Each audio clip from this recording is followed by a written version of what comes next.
Hello kids, study के video channel में आप सभी का स्वागत है। आज हम सीखेंगे অসমীয়া व्यंजन वर्ण। क, ख, ग, घ, उंग। प्रथम स, द्वितीय स, बुढ़िया ज, झ, निय।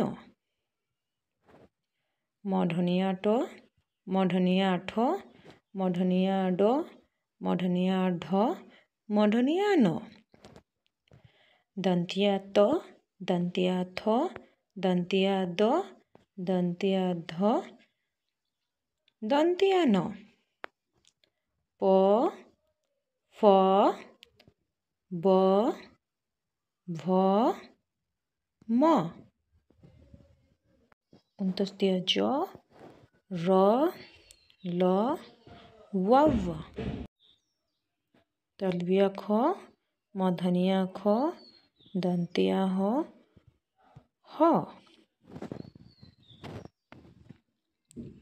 क्ष, डरेर, धरेर, अंत्यस्थिय। खन्तिया त, उनेशर, विसर्ग, चंद्रबिंदु।